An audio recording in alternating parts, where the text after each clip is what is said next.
저승사자의 따뜻한 한마디. 조선시대 저승 이야기에 숨겨진 비밀. 망자들을 대면하는 저승사자들만의 특별한 위로와 안내 방법을 담은 드라마입니다. 매서운 차가움과 따스한 위로가 공존하는 저승길, 그 길목에서 망자의 영혼을 어루만지는 조선의 저승사자들. 그들이 망자를 대하는 특별한 방식과 그 속에 담긴 지혜로운 삶의 비법을 들려드립니다. 저승사자 김찬봉의 첫 임무와 망자 최 씨의 만남. 새벽녘 안개가 자욱한 조선의 한 마을. 닭 울음소리마저 들리지 않는 고요 속에서 푸른 빛을 발하는 등불 하나가 천천히 움직인다.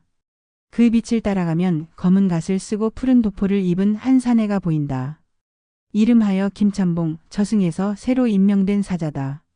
그의 손에는 망자의 이름이 적힌 문서가 들려있다. 최만득, 남 68, 병사 김찬봉은 발걸음을 재촉한다. 첫 임무에 늦을 수는 없는 법. 마침내 그가 도착한 곳은 마을의 작은 초가. 문 앞에서 잠시 숨을 고른 그는 문을 열고 들어간다. 방 안에는 촛불 하나가 깜박이고 그 옆에 노인의 시신이 누워있다. 시신 옆에서는 노파가 흐느끼고 있다. 그때 방 한구석에서 혼란스러운 표정으로 서 있는 영혼이 보인다. 바로 최만득의 혼이다. 자신의 시신을 바라보며 어찌할 바를 모르는 듯하다. 김찬봉이 천천히 다가간다. 최만득 영감님, 이제 가실 시간입니다. 최만득의 혼은 깜짝 놀라 뒤돌아본다. 아직 자신이 죽었다는 사실을 온전히 받아들이지 못한 듯하다. 누구시오? 나는 아직 죽지 않았어. 저기 내가 누워있지 않토? 김찬봉은 부드러운 미소를 지으며 최만득을 바라본다. 이런 반응은 흔한 일이다. 망자들은 대부분 자신의 죽음을 즉시 받아들이지 못한다. 영감님, 이제 당신의 삶은 이곳에서 끝이 났소. 하지만 두려워 마시오. 죽음은 끝이 아니라 새로운 시작이라 하였소. 저는 김찬봉이라 하오. 영감님을 저승으로 안내할 사자요. 최만득의 혼은 자신의 시신과 곁에서 우는 아내를 번갈아 바라보며 떨고 있다. 김찬봉은 천천히 최만득에게 다가가 그의 어깨에 손을 얹는다. 묘하게도 그 손길에는 따스함이 느껴진다. 걱정 마시오. 당신의 아내는 슬퍼하고 있지만 시간이 지나면 괜찮아질 것이오. 인간의 마음은 생각보다 강인하니까. 이제 당신이 할 일은 편안히 저승길을 떠나는 것뿐이오. 최만득의 혼은 여전히 불안해 보이지만 김찬봉의 위로에 조금씩 마음이 가라앉는 듯하다. 하지만 그때 최만득의 눈에서 눈물이 흐른다. 찬봉나리, 나는 아내에게 마지막 인사도 못했소. 평생 고생만 시킨 아내에게 고맙다는 말 한마디 못하고. 김찬봉은 잠시 생각에 잠긴다. 첫 임무에서 곧바로 난관에 부딪힌 것이다. 그는 조용히 최만득의 손을 잡는다. 영감님, 당신의 마음을 저에게 말해보시오. 제가 대신 전해드리겠소. 최만득의 눈이 희망으로 빛난다. 그는 떨리는 목소리로 자신의 마지막 말을 김찬봉에게 전한다. 김찬봉은 그 말을 듣고 고개를 끄덕인 후 우는 노파에게 다가간다. 그리고 그녀의 귓가에 속삭인다. 노파의 울음이 멈추고 그녀는 마치 무언가를 들은 듯 고개를 든다. 여보. 그녀가 중얼거린다. 마치 남편의 목소리를 들은 것처럼. 김찬봉은 미소를 지으며 최만득에게 돌아온다. 이제 가실 준비가 되셨소? 최만득은 이제 평온한 표정이다. 그는 마지막으로 아내를 바라보고 김찬봉을 따라 방을 나선다. 문 밖으로 나오자 푸른 빛의 길이 그들 앞에 펼쳐진다. 저승으로 가는 길이다. 김찬봉은 최만득을 이끌며 천천히 길을 걷는다. 영감님, 인생의 여정에서 가장 행복했던 순간을 들려주시겠소? 저승길은 멀고 고단하니 좋은 이야기로 길을 달래봅시다. 저승길을 거부하는 이씨 부인과 저승사자의 지혜로운 설득.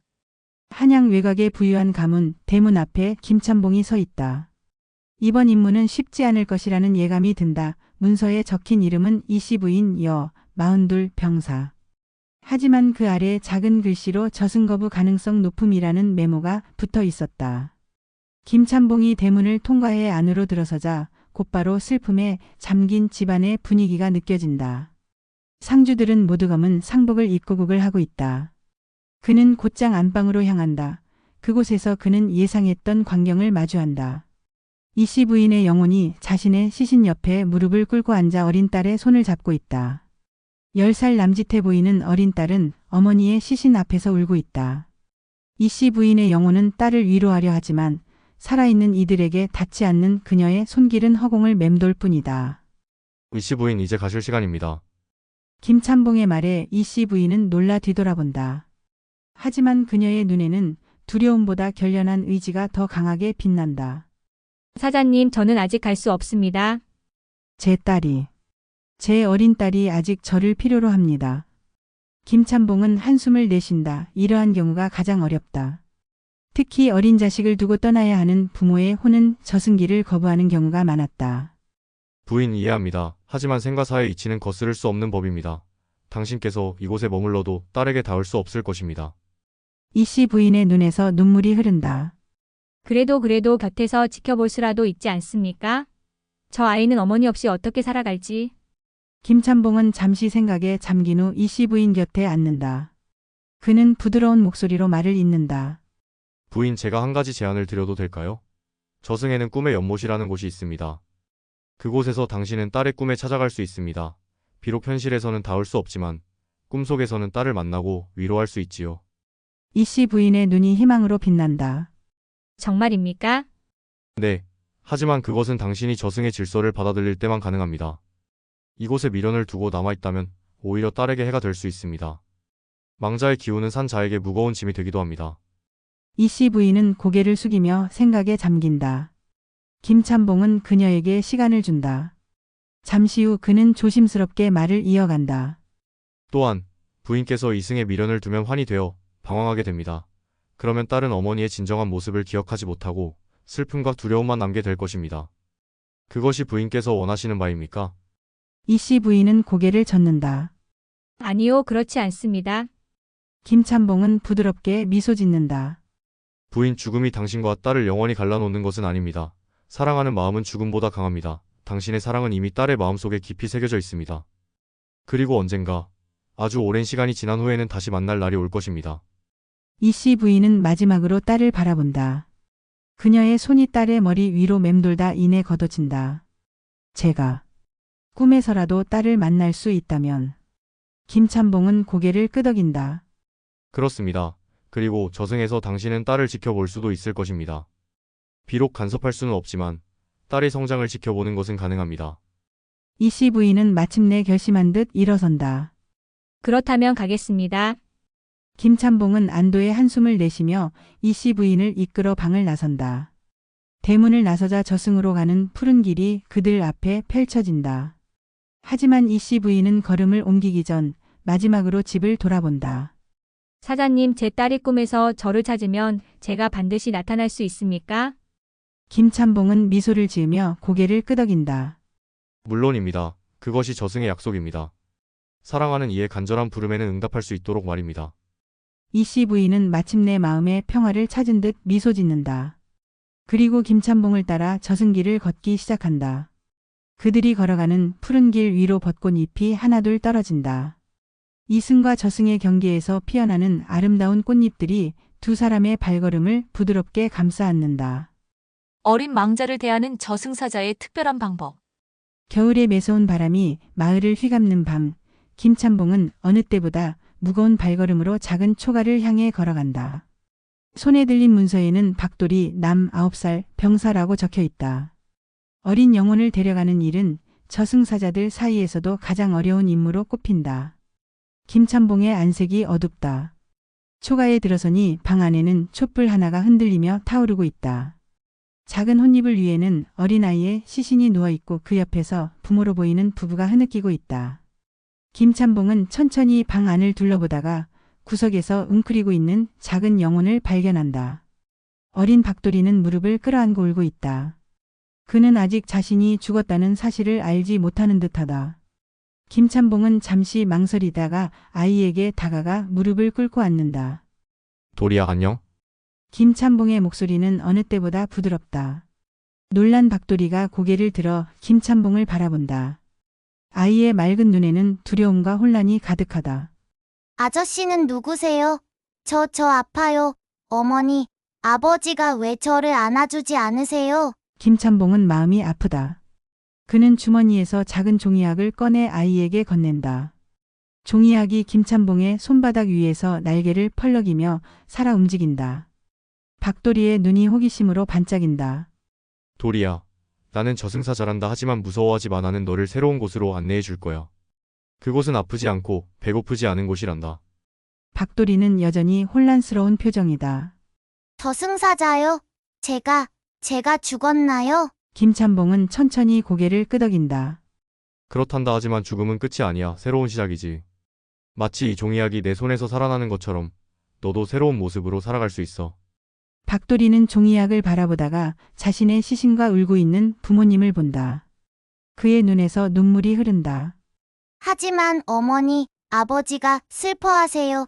제가 가면 더 슬퍼하실 거예요. 김찬봉은 잠시 생각에 잠긴다. 그리고는 부드러운 미소를 지으며 말한다. 도리야, 내 부모님의 마음속에는 너의 기억이 항상 간직될 거야. 그리고 저승에서는 내가 그들을 지켜볼 수 있단다. 또한 내가 알아야 할 것이 있어. 저승에는 너처럼 어린 친구들이 모이는 특별한 곳이 있어. 그곳에서는 아픔 없이 뛰어놀 수 있고 많은 친구들도 사귈 수 있지. 박도리의 눈이 조금 밝아진다. 정말요? 친구들이 있어요? 물론이지. 그리고 가끔은 내 부모님의 꿈에 찾아갈 수도 있단다. 그들에게 너의 안부를 전해줄 수 있어. 박도리는 종이학을 받아들고 조심스럽게 만져본다. 학이 그의 손 위에서도 날개를 퍼덕인다. 아이의 얼굴에 작은 미소가 번진다. 아저씨, 저 조금 무서워요. 김찬봉은 따뜻한 손길로 아이의 머리를 쓰다듬는다. 괜찮아. 도리야, 내가 함께 있을게. 저승으로 가는 길은 사실 아름다운 길이란다. 가는 동안 재미있는 이야기도 들려줄게. 박도리는 김찬봉의 손을 조심스럽게 잡는다. 그리고 마지막으로 부모님을 바라본 후 김찬봉과 함께 방을 나선다. 문 밖으로 나서자 푸른 대신 무지개 빛깔의 길이 그들 앞에 펼쳐진다. 어린 망자를 위한 특별한 길이다. 저기 봐. 도리야, 무지개 길이 너를 기다리고 있어. 내가 이 길을 따라가면 아름다운 곳에 도착할 거야. 박도리의 눈이 무지개 길을 보며 환하게 빛난다. 김찬봉의 손을 꼭 잡은 채 그는 용기를 내어 첫 발걸음을 내딛는다. 그들이 길을 걸어갈수록 박도리의 얼굴에는 평온함이 깃든다. 무지개 길 위로 두 사람의 발자국이 빛나며 새겨진다. 억울한 죽음을 맞은 서생과 저승사자의 위로.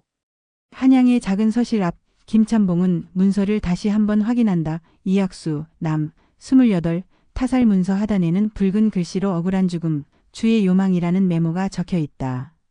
타살된 망자, 특히 억울한 죽음을 맞은 이들은 저승길로 인도하기 가장 어려운 영혼들 중 하나다. 김찬봉이 서실 안으로 들어서자마자 차가운 기운이 온몸을 감싼다. 방 한가운데에는 서생의 시신이 누워있고 그 주변으로 몇몇 제자들과 노스승이 침통한 표정으로 앉아 있다. 하지만 이학수의 영혼은 보이지 않는다. 김찬봉은 이내 서실 밖으로 나와 주변을 살핀다. 달빛이 비치는 뒤뜰 매화나무 아래에서 그는 마침내 이학수의 영혼을 발견한다. 젊은 서생은 분노와 슬픔이 뒤섞인 표정으로 달을 바라보고 있다. 그의 가슴에는 칼자국이 선명하다. 이학수 선비, 이제 가실 시간입니다.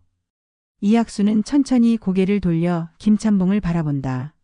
그의 눈에는 분노의 불꽃이 타오르고 있다. 저는 갈 수 없습니다. 아직 이루지 못한 일이 있습니다. 제 죽음의 진실을 밝히지 않는 한 저는 떠날 수 없습니다. 김찬봉은 천천히 이학수에게 다가가 매화나무 아래에 함께 앉는다. 달빛이 두 사람을 은은하게 비춘다. 선비의 마음을 이해합니다. 하지만 진실은 언젠가는 드러나게 마련입니다. 당신이 이곳에 머물러도 그 과정을 빠르게 할 수는 없습니다. 이학수는 쓴웃음을 지으며 고개를 젓는다. 사자님, 저는 단지 학문을 좋아하는 선비였습니다. 그런데 권력자의 아들이 저의 논문을 훔쳐 자신의 것으로 만들려 했고, 제가 이를 거부하자 그는 저를 말을 잇지 못하는 이학수의 어깨가 떨린다. 김찬봉은 그의 이야기를 묵묵히 듣는다. 이내 그의 주머니에서 작은 붓을 꺼내 이학수에게 건넨다. 이 붓은 저승의 진실의 붓입니다. 당신의 이야기를 이 붓으로 써보시겠습니까? 저승의 기록은 언젠가 이승에도 영향을 미칩니다. 이학수는 의아한 표정으로 붓을 받아든다. 이것이 무슨 의미가 있겠습니까? 저승의 기록이 어찌 이승의 진실을 바꿀 수 있단 말입니까? 김찬봉은 미소를 지으며 대답한다. 진실은 결코 완전히 묻히지 않습니다. 당신의 스승과 제자들, 그리고 당신을 아끼는 이들은 이미 의심을 품고 있습니다. 그들은 진실을 찾아낼 것입니다. 그리고 저승의 기록은 때로 꿈이나 영감의 형태로 이승에 전해지기도 합니다. 이학수는 잠시 생각에 잠긴 후 천천히 붓을 움직여 허공에 글을 쓰기 시작한다. 놀랍게도 붓끝을 따라 푸른 빛의 글자가 공중에 맺힌다. 그의 이야기 진실의 기록이다. 그리고 선비 한 가지 더 알려드리겠습니다. 저승에는 억울한 죽음을 맞은 이들을 위한 특별한 곳이 있습니다. 정의의 정원이라 부르는 곳이지요. 그곳에서 당신은 같은 경험을 한 이들과 만나 지혜를 나눌 수 있습니다. 또한 그곳에서는 이승의 진실이 어떻게 밝혀지는지를 지켜볼 수 있습니다. 이학수의 눈에 희망의 빛이 스며든다. 정말입니까? 제가 그곳에서 진실이 밝혀지는 것을 볼 수 있습니까? 그렇습니다. 그리고 당신의 지혜는 저승에서도 가치 있게 쓰일 것입니다. 많은 영혼들이 당신의 가르침을 기다리고 있습니다. 이학수는 마지막 글자를 쓰고 붓을 내려놓는다. 완성된 푸른 글씨들이 공중에서 빛나다가 점차 흩어져 밤하늘의 별들과 함께 반짝인다. 저 이제 갈 준비가 되었습니다. 김참봉은 고개를 끄덕이며 일어선다. 이학수도 함께 일어나 마지막으로 서실을 바라본다. 그의 표정에는 여전히 슬픔이 남아있지만 이제 분노는 사라졌다. 두 사람이 매화나무를 지나 걸어가자 푸른 빛의 길이 그들 앞에 나타난다. 선비, 이제 평안을 찾으시길 바랍니다. 저승에서는 이승의 짐을 내려놓을 수 있습니다. 이학수는 깊은 숨을 내쉬고 김참봉을 따라 저승길로 발을 내딛는다. 매화나무 한 가지에서 꽃잎 하나가 떨어져 그들의 뒤를 따른다. 마치 이승의 마지막 인사처럼. 욕심 많은 양반 망자를 대하는 저승사자의 전략. 한양의 화려한 저택 앞에 김참봉이 도착했다. 문서에는 이판서 남 67병사라고 적혀 있다. 문서 아래에는 작은 글씨로 욕심 많음, 설득 난이도 상이라는 메모가 붙어 있었다. 김참봉은 한숨을 내쉰다. 권세와 재물에 집착했던 이들은 대개 저승 가는 길을 거부하는 경우가 많았다. 화려한 대문을 지나 안으로 들어서니 호화로운 상례가 치러지고 있었다. 많은 이들이 모여 있지만 진심으로 슬퍼하는 기색은 보이지 않는다. 김참봉은 본체로 향한다. 방 안에는 비단으로 감싼 시신이 누워 있다. 하지만 이판서의 영혼은 보이지 않는다. 김참봉은 집 전체를 둘러보다 마침내 창고에서 이판서의 영혼을 발견한다. 그는 자신의 보물들 사이에서 분주히 무언가를 헤아리고 있다. 이판서 날이 이제 가실 시간입니다. 이판서는 놀라 뒤돌아보며 경계의 눈빛을 보낸다. 누구시오? 내 물건에 손대지 마시오. 김참봉은 침착하게 자신을 소개한다.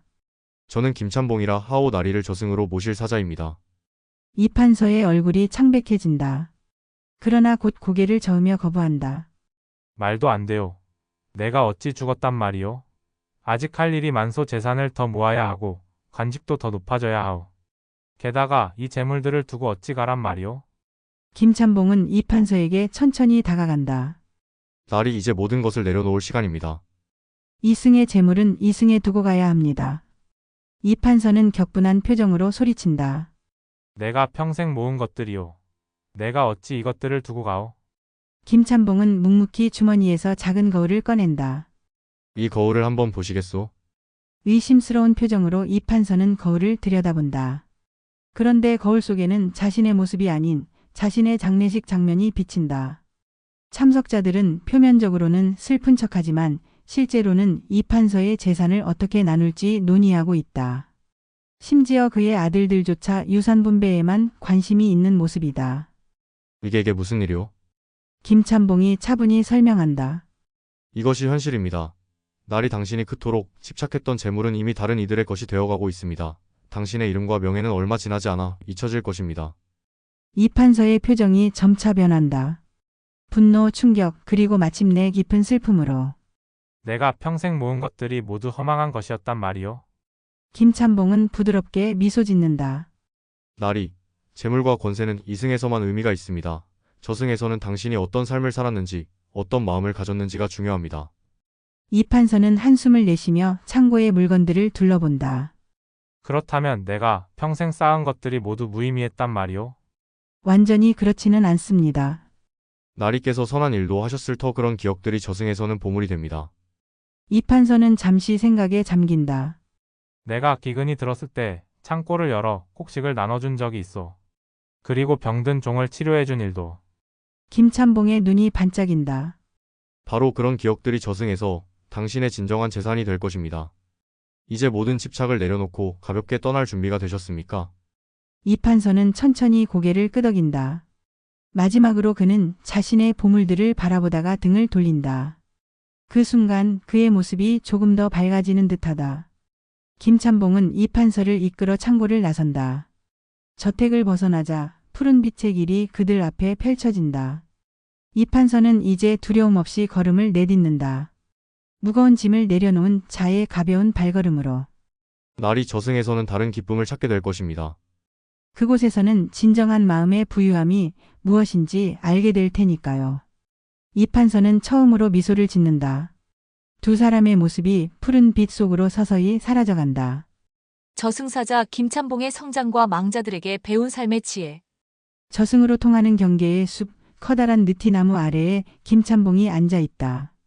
그의 앞에는 작은 연못이 있고 연못 위로는 이승과 저승을 오가는 영혼들의 모습이 희미하게 비친다. 김찬봉은 자신의 기록부를 펼쳐 오늘의 일을 정리하고 있다. 그가 저승사자가 된 지도 어느덧 100일이 지났다. 처음에는 서툴렀던 그의 손길도 이제는 망자들을 자연스럽게 위로하고 이끌 수 있게 되었다. 무엇보다 그 자신이 망자들에게서 많은 것을 배웠다. 참봉날이 쉬고 계셨군요. 뒤에서 들려오는 목소리에 김찬봉은 고개를 돌린다. 그의 선임 사자인 박직령이 다가오고 있다. 네, 잠시 생각에 잠겨 있었습니다. 박직령은 김찬봉 옆에 앉으며 그의 기록부를 흘깃본다. 많은 망자들을 만나셨군요. 어떠셨습니까? 100일 동안의 여정이. 김찬봉은 잠시 생각에 잠긴 후 대답한다. 처음에는 두려웠습니다. 망자들의 슬픔과 미련, 그리고 분노를 마주하는 것이 쉽지 않았지요. 하지만 점차 그들의 마음을 이해하게 되었습니다. 박직령은 미소를 지으며 고개를 끄덕인다. 저승사자의 진정한 역할은 단순히 망자를 데려오는 것이 아니라 그들의 마음을 위로하고 새로운 여정을 시작할 수 있도록 돕는 것이죠. 김찬봉은 연못을 바라보며 말을 잇는다. 최근에 만난 어린아이 박도리에게서는 순수한 용기를 배웠습니다. 죽음 앞에서도 호기심을 잃지 않는 그 모습에서 삶의 본질을 보았지요. 그렇습니다. 망자들은 우리에게 많은 것을 가르쳐 줍니다. 김찬봉이 계속 이야기한다. 이씨 부인에게서는 자식을 향한 무조건적인 사랑을, 이학수 선비에게서는 진실을 향한 열정을, 이판서에게서는 집착을 내려놓는 해방감을 배웠습니다. 그들이 건네준 삶의 지혜는 제 마음을 더욱 풍요롭게 했습니다. 박직령은 김찬봉의 어깨를 토닥인다. 그대는 좋은 저승사자가 될 것입니다. 망자의 마음을 읽을 줄 아는 사자는 드뭅니다. 그때 저승의 종이 울리는 소리가 들린다. 새로운 망자를 맞이할 시간이다. 김찬봉은 기록부를 덮고 일어선다. 이제 가봐야겠습니다. 새로운 망자가 기다리고 있을 테니까요. 박직령은 고개를 끄덕인다. 망자들은 각자의 이야기를 가지고 있습니다. 그들의 이야기에 귀 기울이고 그들의 마지막 여정을 함께 해주는 것. 그것이 우리 저승사자의 진정한 소명입니다. 김찬봉은 푸른 빛의 길로 발걸음을 옮긴다. 그의 발자국 뒤로 작은 꽃들이 피어난다. 이제 그는 망자들의 마음을 어루만질 수 있는 진정한 저승사자로 성장했다. 그의 품 안에는 망자들에게서 배운 삶과 죽음의 지혜가 가득하다. 먼 하늘에서 은은한 종소리가 울려 퍼진다.